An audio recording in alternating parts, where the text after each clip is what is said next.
World top 100% scholarship తో admission పొందాలి అనుకున్న India's top competitive exams IIT NEET IAS design law group 1 government jobs etcetera guidance కావాలి అన్నా India and world top universities లో medicine law finance join అవ్వాలన్నా students and parents కి career counselling కావాలన్నా మీ కెరియర్ డెసిషన్ డబుల్ చెక్ చేసుకోవాలి అనుకున్న 25 years experience doctor Satish IRSC గారిని సంప్రదించండి. 2 ఇయర్స్ తర్వాత ఇంటర్ వెంటనే రైల్వే జాబ్స్ కావాలనుకుంటారు సార్, వాళ్ళు ఏం తీసుకోవాలా?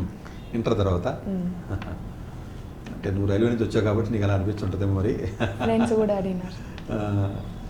రైల్వేకి సంబంధించి నేను సపరేట్గా ఇది ఎక్కడ ఎపిసోడ్లో కూడా చేయలేదు, నేను మీ ఫ్యూచర్లో నేను చేస్తాను. బట్ 10th క్లాస్ క్వాలిఫికేషన్ నుంచి అయినా 12th క్లాస్ క్వాలిఫికేషన్ నుంచి అయినా రైల్వే జాబ్కి వెళ్ళాలి అంటే నా సిన్సియర్ అడ్వైజ్ ఏంటంటే 12th తర్వాత రైల్వే ఎగ్జామ్స్ ప్రిపేర్ అయ్యే విధానం తప్పు. ఎందుకంటే 10th క్వాలిఫికేషన్ పడిన గ్రూప్ 4 పడిన ఎన్టీపీసీ ఎగ్జామ్స్ అని అంటారు. అందులో టెక్నికల్ ఉంటాయి, నాన్ టెక్నికల్ ఉంటాయి, ఇంటర్తో ఉంటాయి, 10th ఉంటాయి, డిగ్రీతో ఉంటాయి. ఇవన్నీ టెక్నికల్ నాన్ టెక్నికల్ కూడా ఉంటాయి.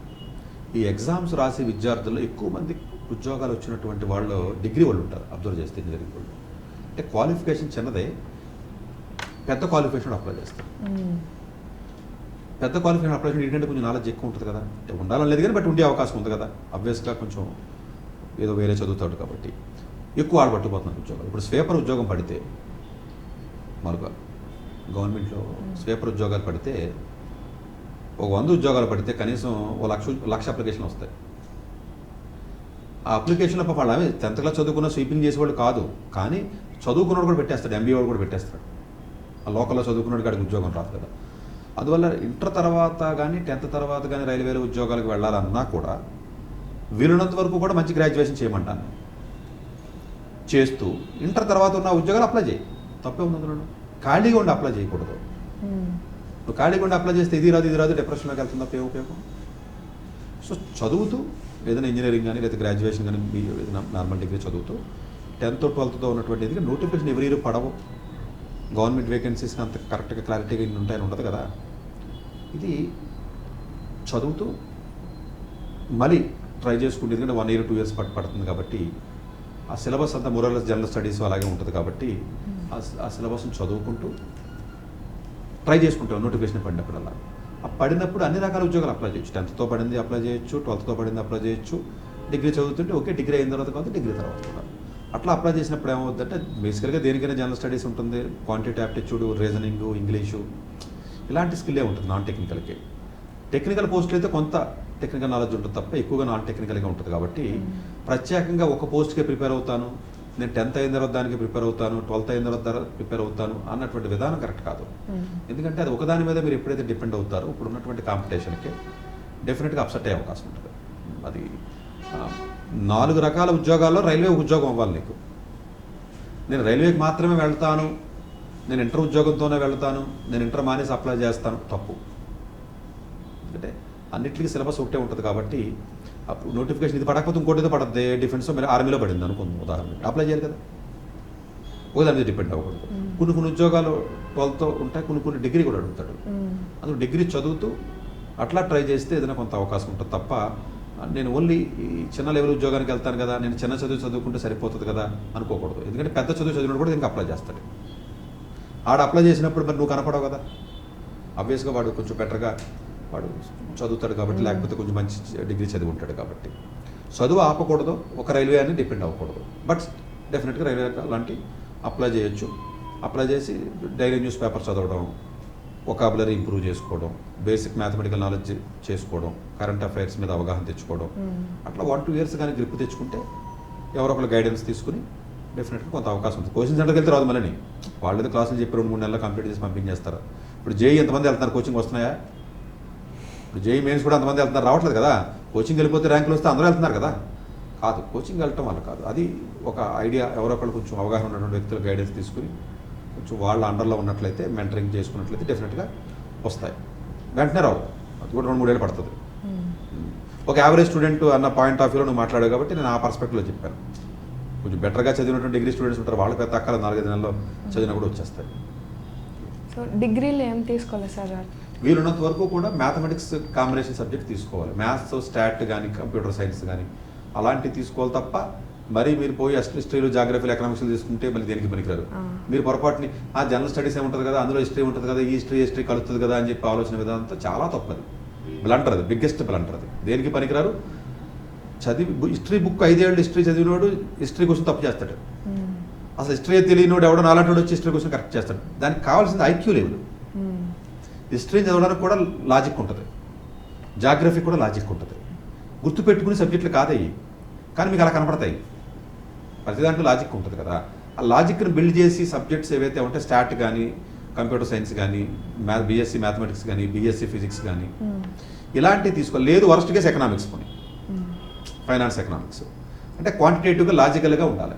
అలాంటివి తీసుకున్నప్పుడు ఏమవుతుందంటే నీ కాంపిటేటివ్ ఎగ్జామ్లో ఉన్న సిలబస్ ఇది వేరు వేరు ఉంటుంది, ఉన్నా పర్వాలేదు, అదే ఉండాలని రూల్ ఏం లేదు. అలా ఉందనుకునే చాలామంది విద్యార్థులు మోసపోతున్నారు. వాళ్ళు ఎవరికి ఉద్యోగాలు రావు, దేనికి పనికిరారు, రోడ్డు మీద మిగిలిపోతారు. వాళ్ళు ఈ చెత్త ఏదైతే మీకు BA BComలు మిగిలిపోయి ఉన్నారో, ఇక్కడ అక్కడెక్కడ కాలేజీలో చదువుతారో, ఇదంతా స్క్రాప్ ఇండియాలో. వీళ్ళు ఈ సబ్జెక్టులతో దేనికి పనికిరారు, ఏవి ఉద్యోగాలు రావు. అది ఓపెన్గానే ఆన్ ది స్క్రీన్ మేము చాలాసార్లు చెప్తున్నాం, కానీ అర్థం చేసుకోవట్లేదు. కింద ఎవడో ఒకటి BA చదివాడు, ఎవడో IPS అయ్యాడు, మీరు BA తిడుతున్నారు ఏంటంటే కామెంట్ వస్తుంది. రాని లాటరీ టికెట్ కొంటే మీ ఇంటి పక్కన అడుగు లాటరీ టికెట్ తగిలింది అమ్మాయి, నువ్వు రోజు లాటరీ టికెట్ నువ్వు కొంటావంటే ఏమంటావు, నువ్వు తగిలింది కదా కొనంటే, లేదు కొనంటావు. ఎందుకని అదేంటి సార్ లాటరీ టికెట్ ఎవరికో తగులుతుంది, నేను ఎందుకు కొంటానో, నాకు మరి ఆ 100 రూపాయలు నేను ఎందుకు వేస్ట్ చేసుకుంటానంటావు. అలాంటివి అనమాట అవి. ఎవడో ఒకటి ఎక్స్ట్రాడినరీగా ఉంటాడు, మన చెట్టు చూసి వేరే ఎంత అవుతుందో చెప్పలేము. నార్మల్ డిగ్రీ చదివినోడు కూడా, నార్మల్ కాలేజీలో చదివినోడు కూడా చాలామంది సక్సెస్ అయ్యి ఉండొచ్చు. బట్ ఆ లోతు నీకు తెలియదు, వాడు ఎంత స్ట్రగుల్ అయ్యాడు, ఎలాగ సక్సెస్ అయ్యాడు అన్నది. ఇప్పుడు నేను 11th ఫెయిల్ అయిపోయాను నేనే. మరి అన్ని ఎగ్జామ్స్ క్రాక్ చేసిన, ఇండియాలోనే క్రాక్ చేయని ఎగ్జామే లేదు. అన్ని నా సింగిల్ డిజిట్ ర్యాంక్స్ ఉంటాయి. నేను చదివే లేదు, 10 డిగ్రీలు ఉంటాయి నాకు, PG డిగ్రీలు. అన్ని ఎగ్జామ్స్ రాసిన, ఇండియాలో నేను రాసిన ఎగ్జామ్స్ రాయలేదు. మరి 11th ఫెయిల్ అయ్యాను కదా.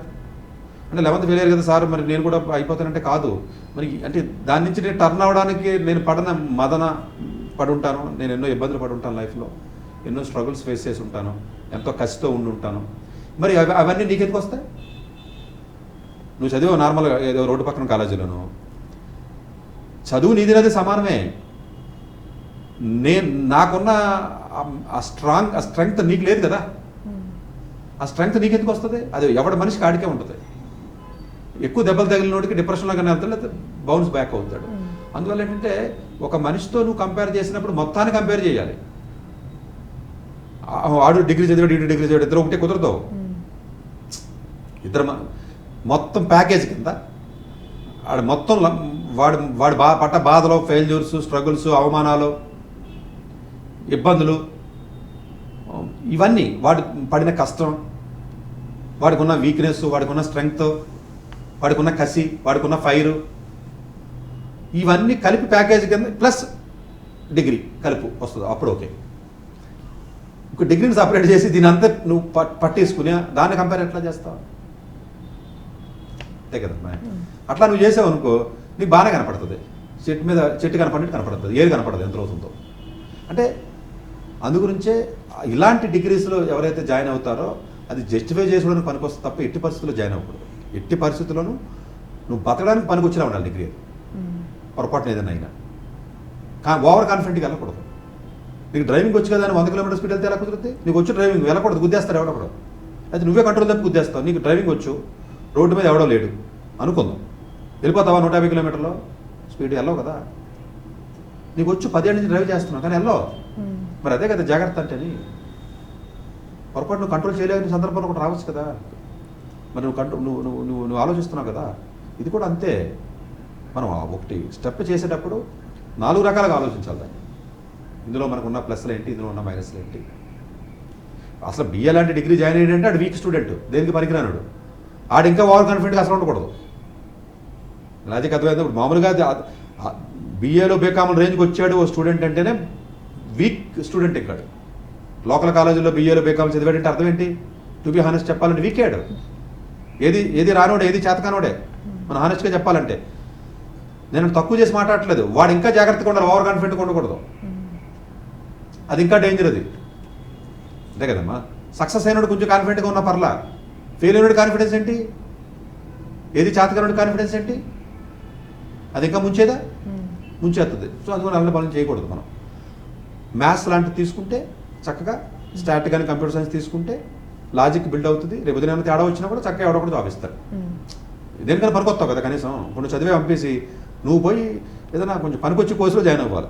సరే ఇంజనీరింగ్ అనే కదా వేరేదైనా చెప్పాలా. మంచి డిగ్రీ కాలేజీలు ఉన్నాయి. ఇప్పుడు బెంగళూరులో చాలా మంచి డిగ్రీ కాలేజీలు ఉన్నాయి. చక్కగా జేవిఆర్ కాలేజ్ అని లేకపోతే మంచి మంచివి ఉన్నాయి.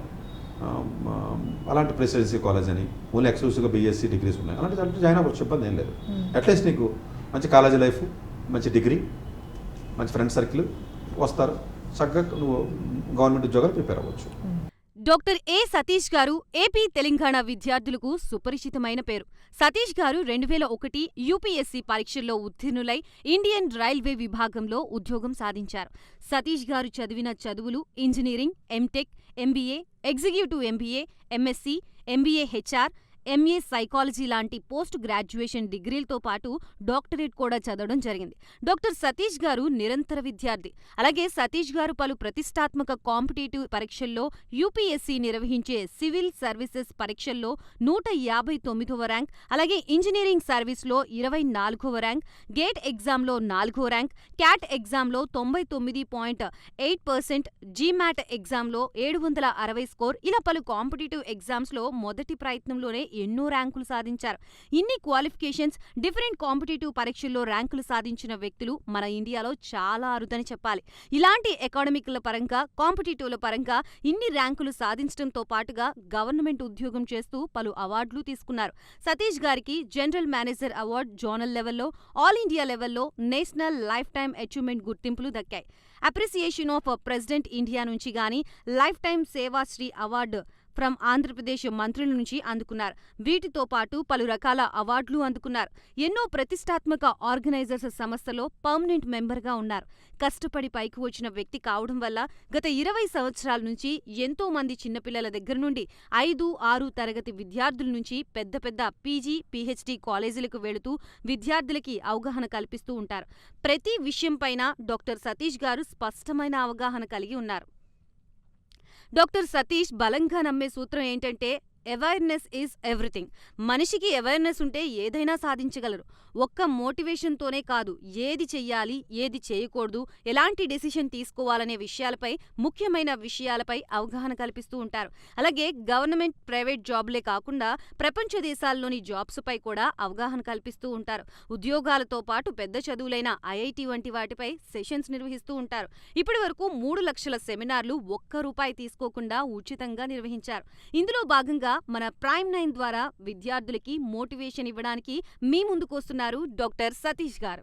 వరల్డ్ టాప్ 100% స్కాలర్షిప్ తో అడ్మిషన్ పొందాలి అనుకున్నా India top competitive exams IIT, NEET, IAS, design, law, group 1 government jobs etcetera guidance కావాలి అన్నా, India and world top universities లో మెడిసిన్, లా, ఫైనాన్స్ జాయిన్ అవ్వాలన్నా, స్టూడెంట్స్ అండ్ పేరెంట్స్ కి కెరియర్ కౌన్సిలింగ్ కావాలన్నా, మీ కెరియర్ డెసిషన్ డబుల్ చెక్ చేసుకోవాలి అనుకున్నా 25 years experience doctor Satish IRSC గారిని సంప్రదించండి.